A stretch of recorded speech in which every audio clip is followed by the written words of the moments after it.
Hola, soy Freddy Heredia y esto es Acceso Directo, un espacio dedicado a la divulgación del trabajo científico que se desarrolla en Yucatán. Bienvenido sea usted. Xiloteca, maderas de la península de Yucatán y de la cultura maya, del banco de germoplasma del Sisi. La conformación de una xiloteca en la península nos permite reunir un acervo de conocimiento y materiales de gran utilidad para distintas áreas de la investigación científica, como la botánica, medicina, economía, arqueología, química, para la producción forestal, la industria de la construcción y para el registro de los usos, saberes tradicionales locales del área maya peninsular.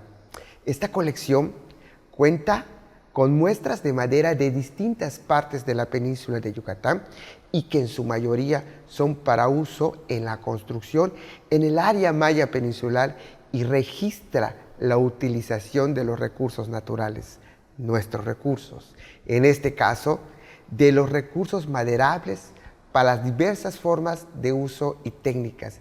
Y para eso el día de hoy me permito presentar al licenciado Juan Manuel de Atocha Medina, es pasante de licenciado en Desarrollo y Gestión Intercultural del Centro Peninsular en Humanidades y Ciencias Sociales de la Universidad Nacional Autónoma de México. Cuenta con estudios de Antropología Social por la Universidad Autónoma de Yucatán. Pues bien, licenciado, ¿verdad? Vamos a ¿qué es una xiloteca? Antes que nada, gracias. Pues una xiloteca es una colección de maderas que, al igual que una biblioteca, tú puedes ir y consultar cada una de estas muestras. Por ejemplo, tú vas, revisas, puedes ver características físicas, puedes consultar hasta los mismos olores de cada una de estas muestras. Hay maderas, por ejemplo, que tienen olores ácidos, otras tienen olores más dulces o tienen olores muy fuertes. Entonces, una xiloteca sirve para eso, para consultar, igual que harías una consulta dentro de una biblioteca. O sea, es una muestra en vivo. Sí. Es una muestra en vivo, física, tú la vas revisando, la puedes tocar, la puedes oler incluso, algunas, porque hay otras que son maderas urticantes también, entonces también esas características son importantes resaltar. Te pueden ocasionar como picazón, ardor y todo. Por ejemplo, la madera del chechem, que es una madera urticante, te puede irritar, entonces tienes que tener ciertos manejos también para poder hacer esa consulta. Hay unas que, por más que se eligen, tienen algunas astillas que son pequeñas y se quedan incrustadas. Entonces, todo esto también son características que se anotan dentro de la colección.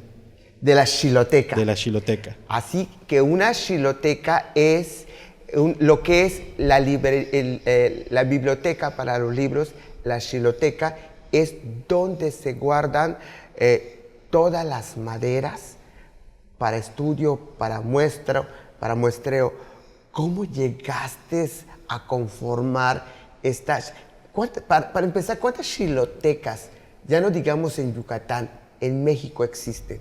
Bueno, en México existen en forma, o sea, registradas a nivel internacional, 3. Una está en la facultad, en la UNAM, en la Facultad de Biología, que es la xiloteca más grande, es una de las más grandes y más importantes en América Latina.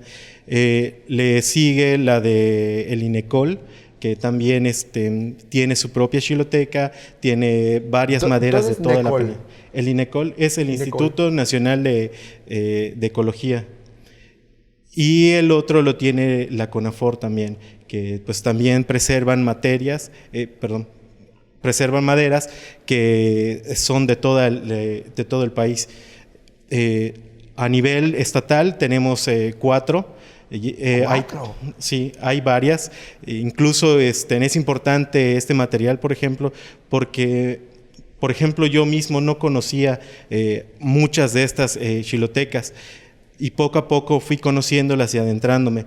Una está en la Facultad de Veterinaria, que es una colección de maderas que no cuenta con toda la base de datos, pero tiene algo de información. Está otra que le pertenece al Sisi, que es la colección del doctor Roger Orellana, que también tiene como su respaldo en el herbario del Sisi, porque una xiloteca también es importante remarcar eso, no es solo la muestra de madera, sino que también incluye, por ejemplo, el fruto, la flor, la corteza, las ramas, es como una caracterización de todo el árbol. ¿No? Sí, también. La ubicación, porque me imagino que las maderas, de acuerdo al lugar, crecen de diferente forma y dimensión, me imagino, no sé usted. Sí, depende de la región, pues por ejemplo hay árboles que van a ser más grandes porque están en zonas más húmedas, tienen más tierra para crecer. Hay otras partes donde crecen como matorrales o crecen árboles pequeños porque no hay tanta tierra o es una tierra un poco más seca. Entonces también esas características se pueden ver reflejadas en las características de la propiedad de madera, en este caso de las muestras. Y también, ¿cómo fue este proceso? Porque me imagino que fue un proceso realmente amplio, con pasos para hacerlo, la xiloteca que usted está construyendo. Sí, pues bueno, en mi caso yo llegué al Banco de Germoplasma del Sisi, que era parte del servicio social. La directora del proyecto era la doctora Teresa Pulido, y con ella queríamos conformar esta xiloteca. Eran unas muestras que habían sido donadas por el doctor Felipe Trabanino, quien había hecho su postdoctorado en el CEPSIS de la UNAM. Dona una parte de las muestras al Banco de Germoplasma del Sisi y dona la otra parte al mismo CEPSIS. Incluso otra de las xilotecas también, o sea, de las colecciones, está en el Centro Peninsular en Humanidades y Ciencias Sociales de la UNAM, a cargo del doctor Adam Selem. Bueno, pues estas maderas no queríamos que se quedaran solo ahí como troncos o ramas, sino queríamos ya conformar una xiloteca con estándares y medidas internacionales, con las características que se piden a nivel internacional. Y pues poco a poco fue el proceso de cómo lo hacemos, cómo clasificamos, primero hacer la revisión y hacer, por ejemplo, una revisión de que no tengan plagas las maderas, que no tengan hongos, que no tengan algún insecto, que no presenten humedad, porque esto podría hacer que la madera se pudriera poco a poco. Entonces había que hacer un proceso de llevarlo a la estufa especial para que se calentara, para sacar toda la humedad. Entonces Nos fue vamos un proceso. a corte comercial y regresamos porque está interesante todo lo que hay atrás de la xiloteca y el estudio de las maderas. Regresamos.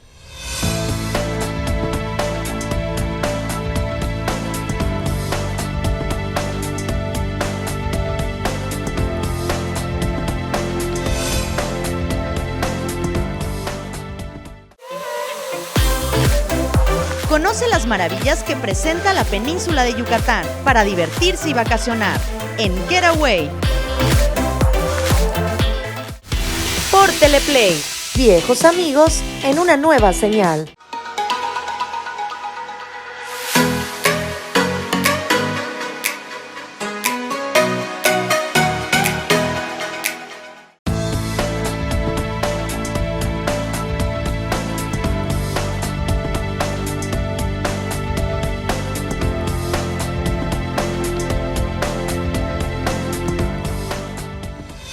Hola, soy Freddy Heredia y esto es Acceso Directo, un espacio dedicado a la divulgación del trabajo científico que se desarrolla en Yucatán. Bienvenido sea usted por seguirnos acompañando. Xiloteca, maderas de la península de Yucatán y la cultura maya del Banco de Geoplasma del Sisi. Y para eso estamos platicando con el pasante de licenciado, imagínense el ponente Juan Manuel Atocha Medina López, Juan Manuel de Atocha Medina López, pasante de licenciado en Desarrollo y Gestión Intercultural del Centro Peninsular en Humanidades y Ciencias Sociales de la Universidad Nacional Autónoma de México y, por cierto, cuenta con estudios en Antropología Social por la UADY. Pues bien, nos estaba platicando de toda esta conformación de base de datos.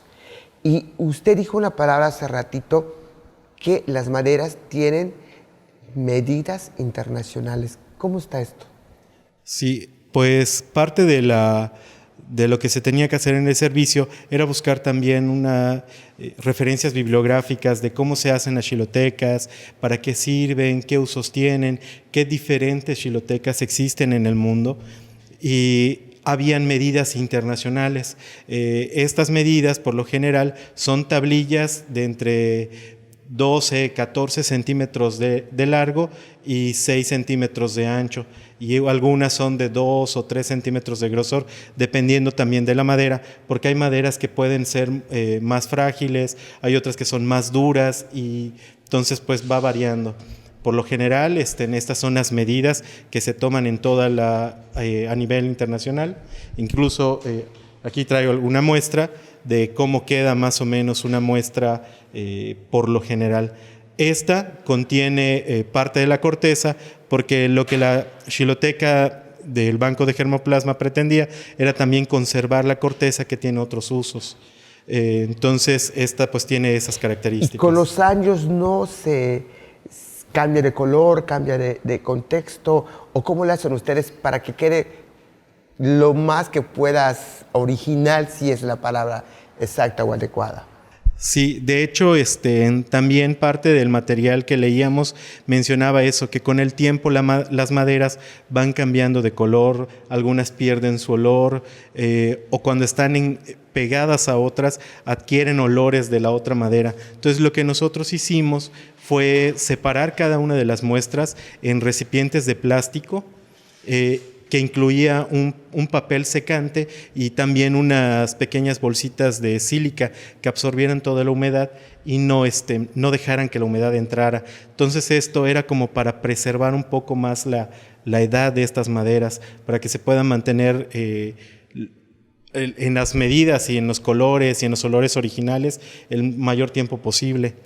Entonces, ya dividiendo las maderas en recipientes, entonces puedes hacer que se preserve un poco más el olor, que se preserve un poco más el color inclusive de estas maderas. Juan Manuel, háblenos usted ya dijo varias veces olor.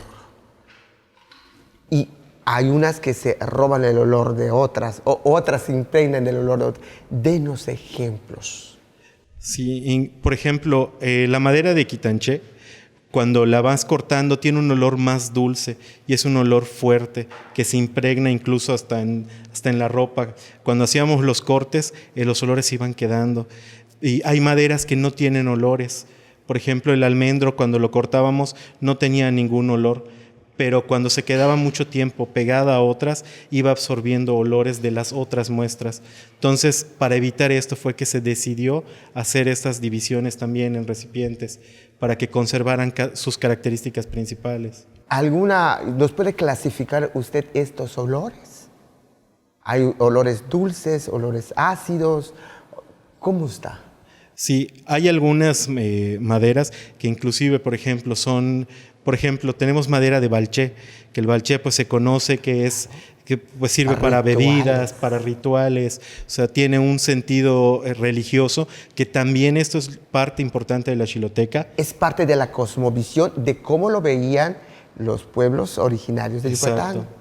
Exacto, y esta xiloteca eso guarda, o sea, no solo es para usos constructivos, que es el principal objetivo, sino que también en la base de datos que teníamos íbamos registrando, por ejemplo, si sirve para usos rituales, religiosos, que están dentro de la cosmovisión. Por ejemplo, ¿cuáles servían para rituales? Mire cómo nos fuimos de los olores a los rituales, ¿ah? Sí, pues maderas que, por ejemplo, tienen una característica o una carga religiosa, está la ceiba. O sea, cómo detrás de toda la madera de la ceiba, de cómo la ceiba incluso está en la misma cosmovisión, pues todo eso también se iba anotando. Poníamos bibliografía para consultar de ese tipo de información. ¿Qué otro tipo de maderas estaban para carácter religioso? ¿Solo la ceiba o había otras más? Hay más, por ejemplo, está el jabín, que también se utilizan, por ejemplo, las ramas, las hojas para rituales. Y cuando florece, su sonido se parece al de la serpiente de cascabel. También. ¿No? ¿Sí? Entonces, todas estas cosas eran importantes rescatarlas y la etnobiología es lo que hace. Entonces, ¿cómo rescatas todos esos saberes, todo ese conocimiento tradicional o local o de una región que no se comparte en otras tal vez? Entonces, era importante rescatarlo y ponerlo en esta xiloteca. Y pues la base de datos contiene información de todo ello. Háblenos de otra madera que utilizaban los pueblos originarios. Por ejemplo, le comentaba que tenemos la madera de Balché igual, que también veíamos que era una madera más húmeda, que era una madera más con un olor más dulce, por lo mismo de que se hacen bebidas con ello. Entonces, esas características las tiene esta madera y es un olor fuerte, igual que sus flores, igual que sus frutos. Son como que nuestras maderas muestras más importantes por lo mismo. Nos vamos a un corte comercial y regresamos porque estamos hablando de la xiloteca, donde está parte de la historia de Yucatán. No parte, hay mucho de historia en Yucatán, sobre todo la historia viviente que hoy se está destruyendo. Regresamos.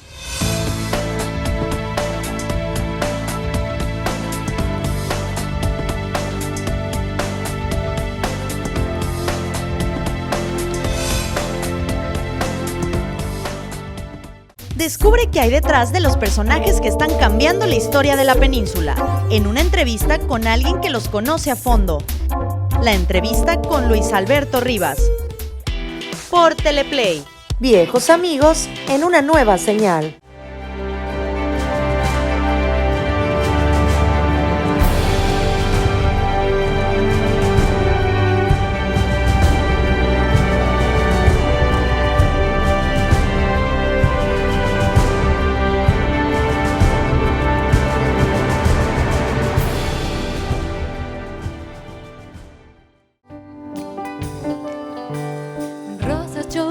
Es una noche de pasión, una bicicleta, de Playboy, una pluma fuente, un bolso decente, unos zapatitos de charol.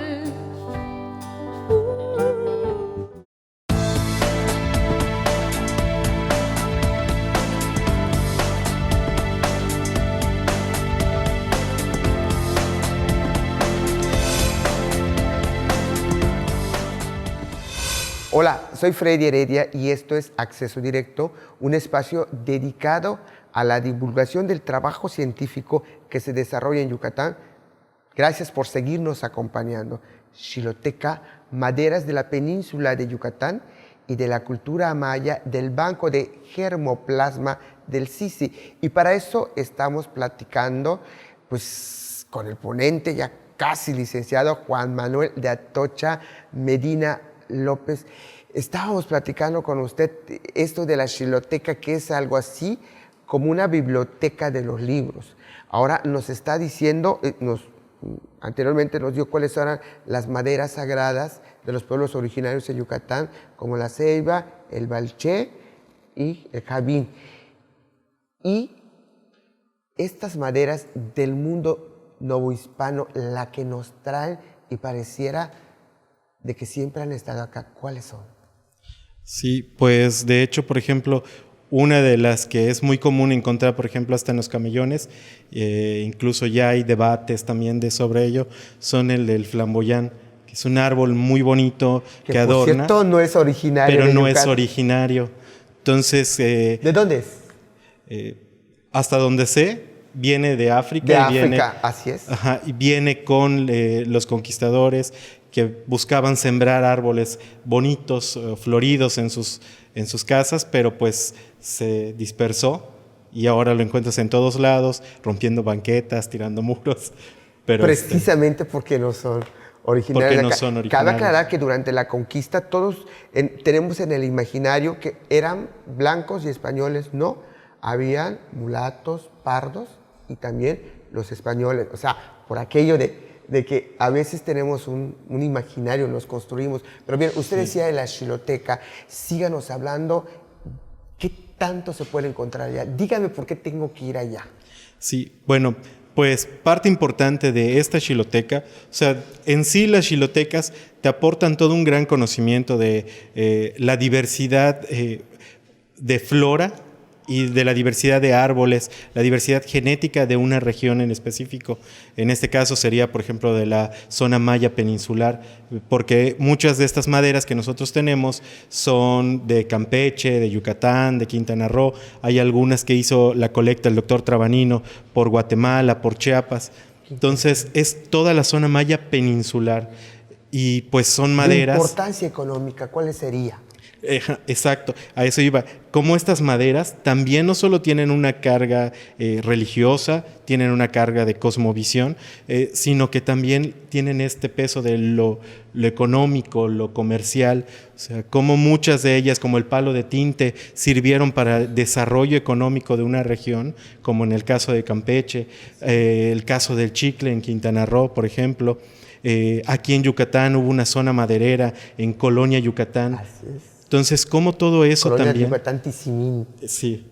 Entonces, como todo eso también en una muestra de madera puedes irte haciendo ahí un recorrido histórico de el aspecto económico de un estado, de una región, de un país. Y pues, por ejemplo, a nivel artesanía, yo estuve trabajando la xiloteca en conjunto con un artesano de madera de Sitia, y él nos iba dando también información, o sea, todo el conocimiento que él tenía de algunas maderas, de algunos cortes, de las características incluso, también eso se iba anotando, íbamos haciendo anotaciones en la base de datos que está en un Excel dentro del banco de germoplasma para poder consultar esta xiloteca. Qué bueno que dice esto usted, Juan Manuel. Y esto solo se puede visitar de manera física. Obviamente que es mejor de manera física para ver, no sé si se puede tocar la madera, olerla, pero también están en la red, en el internet, por decir, para poder estudiar las maderas. ¿Lo tienen o todavía? No, esto es reciente, recién salió, recién inauguramos la xiloteca con la doctora Teresa Pulido en el Banco de Germoplasma. Se puede hacer la consulta, puede ir cualquier persona, siempre y cuando se haga una petición. Está en el Banco de Germoplasma, que le pertenece al CICI, y está a su vez dentro del parque científico. O sea, uno puede ir, consultarla.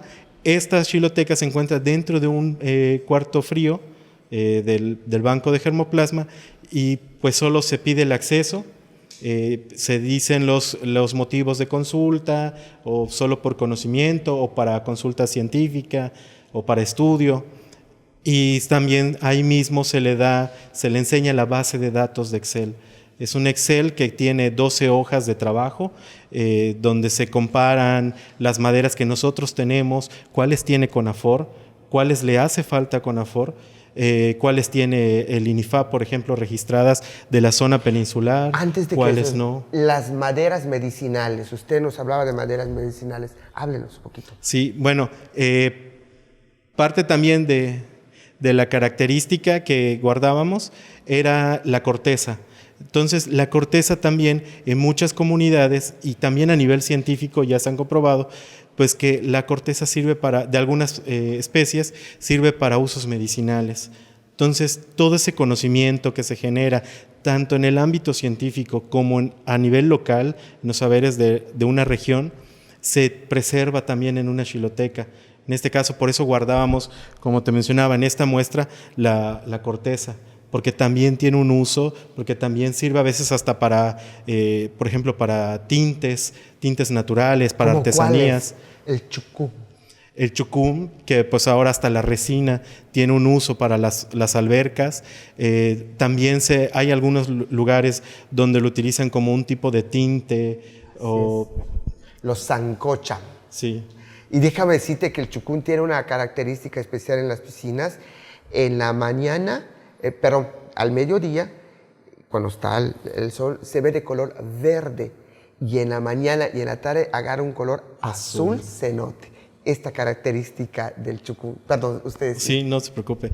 Sí, y pues, por ejemplo, igual les traigo aquí una muestra de el emuy, que también inclusive servía para artesanías, por la característica de la albura, el duramen, cómo sirve estos colores para resaltarlo en una artesanía.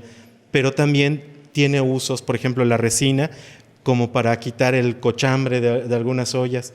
Nos comentaban en la zona de los Petenes, un señor, que la resina sirve para quitar todo ese tizne que se queda impregnado. Para dolor de cabeza. Para dolor de cabeza, inclusive, pues algunas cortezas sirven para ello. ¿Cómo cuáles? Ahí sí no sé. Okay.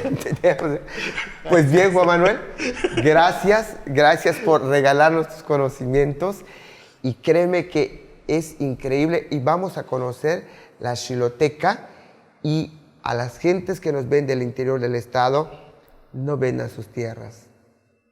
La flora y la fauna produce mucha importancia económica. Cuiden el patrimonio de ustedes y de sus hijos. Gracias por acompañarnos.